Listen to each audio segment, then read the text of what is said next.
নমস্কার, আপনারা দেখছেন আপডেট বাংলা। খবরের প্রথমে দেখে নেব সংবাদ শিরোনাম। হিন্দু সন্ন্যাসীকে গ্রেফতার, বাংলাদেশকে চাপে ফেলে সোমবারই বড় কর্মসূচি শুভেন্দুর। পদে কি আবার ভাঙন, বিচারামের দরাদ প্রশংসায় বিজেপি বিধায়ক, একান্তে হল আলোচনাও। রাজ্যের মহিলাদের জন্য এবার চালু হল সুভদ্রা যোজনা, প্রতি বছর আরও 10,000 টাকা পাবে প্রত্যেক মহিলা। এবার কেন্দ্রীয় সরকারকে সমর্থনের বার্তায় কি বলে ফেললেন অভিষেক।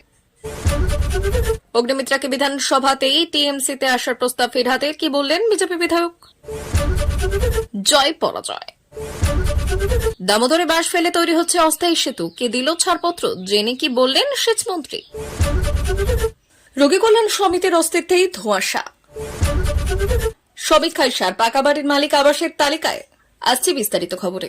বাংলাদেশ যেভাবে হিন্দুদের উপর অত্যাচার শুরু হয়েছে এবং যেভাবে হিন্দু সন্ন্যাসীকে গ্রেপ্তার করা হয়েছে তার বিরুদ্ধে রাস্তায় নেমেছেন শুভেন্দু অধিকারী। আজ বাংলাদেশের ডেপুটি হাই কমিশনারের দপ্তরে গিয়ে প্রতিবাদ জানিয়েছেন তিনি। আর তারপরেই সাংবাদিকদের মুখোমুখি হয়ে আগামী সোমবার বিজেপির পক্ষ থেকে বড় কর্মসূচি ডাক দিলেন রাজ্যের বিরোধী দলনেতা। প্রসঙ্গত, এদিন বাংলাদেশ ডেপুটি হাই কমিশনারের দপ্তরে যান শুভেন্দু অধিকারী সহ বিজেপির 8 জন বিধায়ক। আর তারপরেই বাইরে বেরিয়ে এসে বাংলাদেশ সরকারের উদ্দেশ্যে হুঁশিয়ারি দিলেন রাজ্যের বিরোধী দলনেতা। তিনি বললেন, আগামী সোমবার পেট্রাপোলে সকাল 10টা থেকে গুড ভেহিকলস অবরোধের ডাক দেওয়া হয়েছে। আমি যেখানে থাকবো, বিজেপির বিধায়করাও থাকবেন, সাধারণ মানুষের অসুবিধে না করেই এই কর্মসূচি করা হবে। বুধবার দুপুর বিধানসভায় তখন হুলস্থুল কাণ্ড। রাজ্য নারী এবং শিশুদের উপর ক্রমবর্ধমান অত্যাচারের অভিযোগ এনে বিধানসভায় মুলতবি প্রস্তাব এনেছেন বিজেপির মহিলা বিধায়করা। অভিযোগ প্রস্তাব গ্রহণ করা হলেও তা নিয়ে আলোচনা করতে দেওয়া হয়নি। জোর করে মাইক বন্ধ করে দেওয়ার অভিযোগে তখন বিধানসভা কক্ষ ত্যাগ করে বাইরে বিক্ষোভ দেখাচ্ছে বিজেপির বাকি বিধায়করা। ঠিক তখনই বিধানসভার করিডোরে অন্য ছবি। সিঙ্গুরের তৃণমূল বিধায়ক বেচারাম মান্নার সঙ্গে একান্ত আলোচনায় ব্যস্ত গোঘাট পশ্চিমের বিজেপি বিধায়ক বিশ্বনাথ কারো। বিষয়টি বাকিদের নজরে এড়িয়ে যায়। তবে কি আবার দলে ভাঙন, এই নিয়ে বিজেপির অন্য বিধায়কদের মধ্যে গুঞ্জনও শুরু হয়ে যায়। তবে এই ব্যাপারে বিজেপির পরিষদীয় দলনেতা শঙ্কর ঘোষ বললেন, উনি আমাদের দলের সিনিয়র লিডার, এরকম বিষয়ে আমার জানা নেই। তবে যদি সত্যিই হয়ে থাকে তাহলে সেটা ঠিক হয়নি, খোঁজ নিয়ে দেখব। দেওয়ালের তরফে যোগাযোগ করা হয়েছে এবং ঘটনার সত্যতা স্বীকার করে নিয়েছেন বিজেপি বিধায়ক বিশ্বনাথ। টেলিফোনের অপর প্রান্ত থেকে বিজেপি বিধায়ক বললেন, রাজনৈতিক সৌজন্য বলে তো একটা বিষয় আছে, কেউ কথা বলতে চাইলে কি কথা বলবে না। রাজনৈতিকভাবে আমাদের মত পার্থক্য থাকলেও আমি এবং মান্না সাহেব তো একই জেলার বিধায়ক। বিশ্বনাথ বাবু নিজেই জানালেন তার বিধানসভা এলাকায় একাধিক রাস্তা নির্মাণের দায়িত্বে রয়েছে পূর্ত দপ্তর। এ ব্যাপারে তৃণমূলের বিধায়ক বেচারাম মান্না তাকে নানাভাবে সাহায্যও করেছেন। এদিন বিধানসভার প্রশ্নোত্তর পর্বে এই বিষয়ে বেচারাম বাবুর প্রশংসা করেছেন বলেও জানান বিশ্বনাথ বাবু। ঠিক কি ঘটেছিল, প্রত্যক্ষদর্শীরা জানাচ্ছেন, বিজেপির বাকি বিধায়করা বিধানসভা বয়কট করে বাইরে চলে গেলেও গোঘাট পশ্চিমের বিজেপি বিধায়ক বিশ্বনাথ কারককে তখন বিধানসভার মধ্যে বেচারামের সঙ্গে একান্ত আলোচনায় ব্যস্ত থাকতে দেখা যায়। বিশ্বনাথ বললেন, উনি রাস্তার বিষয়ে আমাকে অনেক সাহায্য করেছেন। এদিন বিধায়ক থেকে বেরোনোর সময় উনি আমাকে রাখেন। রাস্তা সংক্রান্ত বিষয়ে দুজনের মধ্যে আলোচনা হয়েছে। এর সঙ্গে দলবদলের কোনো সম্পর্ক নেই বলে দাবি করেছেন তিনি। বেচারামের অবশ্য কোনো প্রতিক্রিয়া জানা যায়নি। তবে বয়কটের মধ্যে এইভাবে আলোচনা নিয়ে জোর গুঞ্জন শুরু হয়েছে পদ্ম শিবিরের অন্তরে। রাজ্যের মহিলাদের জন্য বড় সুখবর, প্রতি বছর আরও 10,000 টাকা করে দেবে রাজ্য সরকার। আপনি আবেদন করলে আপনিও কি টাকা পাবেন, জানতে হলে শুনুন। মূলত সুভদ্রা যোজনার অধীনে এই আর্থিক সহায়তা করা হবে। এই প্রকল্পের লক্ষ্যে রাজ্যের মহিলাদের আর্থিক সহায়তা প্রদান করা হবে। এই প্রোগ্রামের অধীনে যোগ্য মহিলারা প্রতি বছর 5,000 টাকা, দুটি কিস্তিতে 10,000 টাকা পাবেন। 5,000 টাকা প্রথম কিস্তি ইতিমধ্যেই রাজ্যের 20 লক্ষ মহিলার ব্যাংক অ্যাকাউন্টে পাঠানো হয়েছে। প্রধানমন্ত্রী নরেন্দ্র মোদী এবছরের শুরুতে 10 লক্ষেরও বেশি মহিলার অ্যাকাউন্টে তহবিল স্থানান্তর করে আনুষ্ঠানিকভাবে এই উদ্যোগটি চালু করেছিলেন। ইতিমধ্যেই একাধিক ধাপে 80 লক্ষ মহিলা সাহায্য পেয়েছে।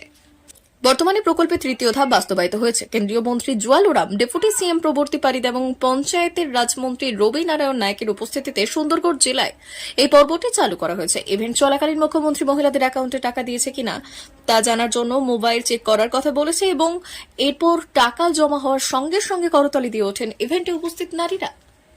নতুন করে উত্তপ্ত হয়ে উঠছে বাংলাদেশ এবং এইভাবে যেভাবে হিন্দু সন্ন্যাসীকে গ্রেপ্তার করেছে অন্য সরকার, তা নিয়ে প্রভাব পড়েছে ভারতবর্ষে। পশ্চিমবঙ্গের সাধারণ মানুষরা প্রতিবাদে নামতে শুরু করেছেন। আর এই পরিস্থিতিতে পশ্চিমবঙ্গের শাসক দল তৃণমূল কংগ্রেসের স্ট্যান্ড পয়েন্ট কি, তা নিয়ে সকলের মধ্যে প্রশ্ন ছিল।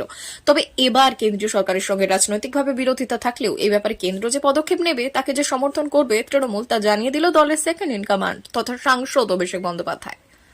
প্রসঙ্গত, এদিন এই ব্যাপারে অভিষেক বন্দ্যোপাধ্যায়কে একটি প্রশ্ন করা হয়। আর সেই প্রশ্নের উত্তর দিতে গিয়ে তিনি বললেন, কেন্দ্রীয় সরকারের প্রতি মানুষ ম্যান্ডেট দিয়েছে। আমরা এই ব্যাপারে তৃণমূল কংগ্রেসের পক্ষ থেকে এটা বলতে পারি যে আন্তর্জাতিক বিষয়ে কেন্দ্রীয় সরকারকে আমরা দলগতভাবে সমর্থন করব। আর বাংলাদেশ যে বিষয়টা ঘটেছে বাংলাদেশে, সেটা অত্যন্ত উদ্বেগজনক এবং নিন্দার ভাষা নেই। পশ্চিমবঙ্গে 6টি বিধানসভা আসনের উপনির্বাচনে প্রতিটিতেই তৃণমূল কংগ্রেস প্রার্থীদের জয়ের ঘটনাটিকে ঠিক কতখানি গুরুত্ব দেওয়া যায়। উপনির্বাচনে সচরাচর ভোট শাসক দলের পক্ষেই জয়, আর এই উপনির্বাচনের ফল প্রকাশিত হওয়ার পর কোন কোন মহল থেকে সেই যুক্তিটি ভাসিয়ে দেওয়া হয়েছে। যুক্তিটি ভ্রান্ত। পশ্চিমবঙ্গের সাম্প্রতিককালের এক উপনির্বাচনে জয়ী হয়েছিল কংগ্রেস প্রার্থী। অতএব উপনির্বাচন মাত্রই শাসক দলের প্রার্থী জিতবেন এমন সরল রৈখিক সম্ভাবনা। অতএব উপনির্বাচন মাত্র শাসক দলের প্রার্থী জিতবেন এমন সরলৌকিক সম্ভাবনাকে ধ্রুব জ্ঞান করার যুক্তি নেই। এই উপনির্বাচনের ফলাফলকে গুরুত্ব দেওয়ার পক্ষে আরও বড় কারণটি হল এই নির্বাচন হয়েছে আরজিকর কাণ্ডের পটভূমিকায়।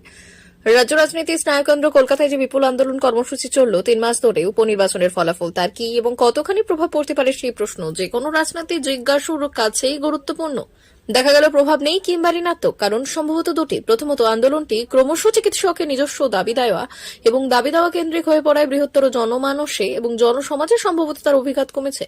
রাজ্য রাজনীতিতে কংগ্রেসের অপ্রাসঙ্গিকতা প্রশ্নার্থীতে এই নির্বাচনে একা লড়ে কংগ্রেস তা আরও স্পষ্ট করে দিল। পাশাপাশি দেখা গেল বামপন্থী দলগুলি সমাজ মাধ্যমের পরিসরে যে জনসমর্থন পায় তাকে ভোটে রূপান্তরিত করার পথ তাদের জানা নেই। রোগী কল্যাণ সমিতি কি তবে এখন হেঁয়ালির নাম? কিন্তু আছে। রাজ্যের মেডিকেল কলেজগুলির রোগী কল্যাণ সমিতিগুলির অবস্থা ঠিক কেমন? পশ্চিম মেদিনীপুর এবং ঝাড়গ্রাম 2 জেলায় রয়েছে 2টি মেডিকেল কলেজ এবং হাসপাতাল, আর সেই দুটির ক্ষেত্রে রোগী কল্যাণ সমিতির অস্তিত্ব এখন নজজৌ নতস্তৌ। আরজিকর কাণ্ডের আবহে সরকারি মেডিকেল কলেজ দুর্নীতির অভিযোগ ওঠে। স্বাস্থ্য ভবনের কাছে জুনিয়র ডাক্তারদের অবস্থান মঞ্চে গিয়ে মুখ্যমন্ত্রী মমতা বন্দ্যোপাধ্যায় আরজিকর মেডিকেল কলেজের রোগী কল্যাণ সমিতি ভেঙে দেওয়ার ঘোষণা করেছিলেন। পাশাপাশি জানিয়েছিলেন শুধু আরজিকর নয়, রাজ্যের সব হাসপাতালেই রোগী কল্যাণ সমিতি ভেঙে দেওয়া হবে। তাকে বলতে শোনা গিয়েছিল, আরজিকরে রোগী কল্যাণ সমিতি ভেঙে দিলাম, রাজ্যের সব মেডিকেল কলেজে রোগী কল্যাণ সমিতি ভেঙে দিচ্ছি। মুখ্যমন্ত্রী বলার পর রাজ্যের মুখ্য সচিব একটি মেমোরেন্ডাম জারি করে দিয়েছিলেন। পূর্ণ গঠিত সমিতিতে কারা থাকবেন? স্বাস্থ্য মহলের একটি অংশের মতে ওই ক্ষেত্রে সার্বিকভাবে একটি মেমোরেন্ডাম দেওয়া হয়েছে ঠিকই, তবে মেডিকেল কলেজ ভিত্তিক আলাদাভাবে নির্দেশিকা জারি হয়নি। মেদিনীপুর মেডিকেলে এখনও সমিতি পুনর্গঠিত হয়নি। হাসপাতালের এক আধিকারিক বললেন, ঊর্ধ্বতন কর্তৃপক্ষ যেমন নির্দেশ দেবেন সেই মতো পদক্ষেপ হবে। দোতলা পাকা বাড়ি রয়েছে, চলছে 3 তলা নির্মাণের কাজ, তবুও আবাস যোজনায় প্রাপকদের খসড়া তালিকায় নাম রয়েছে বাড়ি মালিকদের। অন্যদিকে পুরনো তালিকায় নাম থাকা সত্ত্বেও খসড়া তালিকায় উধাও হয়েছে দুস্থ প্রতিবন্ধী পরিবারের নাম। দুর্নীতি হটিয়ে উপভোক্তাদের তালিকা চূড়ান্ত করতে একাধিক স্তরের সমীক্ষা রয়েছে জেলা প্রশাসন, কিন্তু তাও দেখা যাচ্ছে ভুয়ো উপভোক্তাদের নাম রয়েছে। শাসক দলের বদ্ধনাতায় এটা হচ্ছে বলে অভিযোগ বিরোধীদের। ঘটনাটি ঘটছে কাঁথি 3 নম্বর ব্লকের দুর্মুট গ্রাম পঞ্চায়েতে। ওই পঞ্চায়েত এলাকার বেতালিয়া গ্রামে পেল্লায় দোতলা বাঁকা বাড়ি রয়েছে জাভেদ আলী খানের। পেশায় ব্যবসায়ী ওই ব্যক্তির নাম রয়েছে আবাসের প্রাপকদের খসড়া তালিকায়।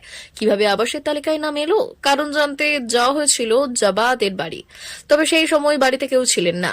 এখানেই শেষ নয়, ওই গ্রাম পঞ্চায়েতের একই পরিবারের 2 বাসিন্দার নাম অন্তর্ভুক্ত করা হয়েছে আবাসের খসড়া তালিকায়।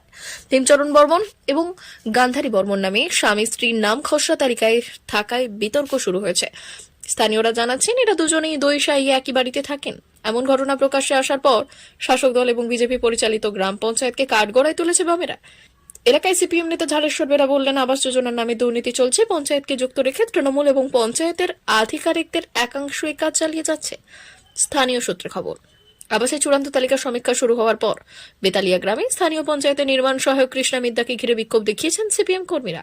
অভিযোগ, শাসক দলের এক কর্মীর মোটর বাইকে চেপে বাড়ি বাড়ি সমীক্ষা করতে গিয়েছিলেন ওই নির্মাণ সহায়ক। সেই সময় বামেদের তরফে অভিযোগ করা হয়েছিল প্রশাসনিক আধিকারিকদের সঙ্গে রেখে আবাসের সমীক্ষা প্রভাবিত করছে শাসক দল। পরে ওই গ্রামে আরও এক দফা সমীক্ষা করেন জেলা প্রশাসনের আধিকারিকেরা, কিন্তু এরপরেও কি করে পাকা বাড়ির মালিকের নাম খসড়া তালিকায় এলো? কাঁথি 3 নম্বরের ভিডিও দীপক ঘোষ বলেছেন, এরকম কোনো অভিযোগ আসেনি, তবে সংবাদ মাধ্যমের কাছে বিষয়টি জানার পর এই দিনই খোঁজ নিয়ে দেখেছি। এদিকে পাকা বাড়ির মালিকেরা যখন উপভোক্তা তালিকায় ঠাঁই পাচ্ছেন, তখন আগের আবাসের তালিকায় নাম থাকা সত্ত্বেও খসড়া তালিকা থেকে এবার নাম বাদ গিয়েছে এক প্রতিবন্ধী পরিবারের। স্থানীয় তৃণমূল পঞ্চায়েত প্রধান কাঞ্চন মণ্ডল বলছেন, আবাসের সমীক্ষায় পঞ্চায়েতের কোনো ভূমিকা ছিল না, তবে প্রকৃত প্রাপক যাতে কোনোভাবেই বাদ না যায় সেই বিষয়ে পঞ্চায়েতের গুরুত্ব দিয়ে দেখবে। প্রিয় দর্শক, এখনকার মতো খবর এই পর্যন্তই। ধন্যবাদ।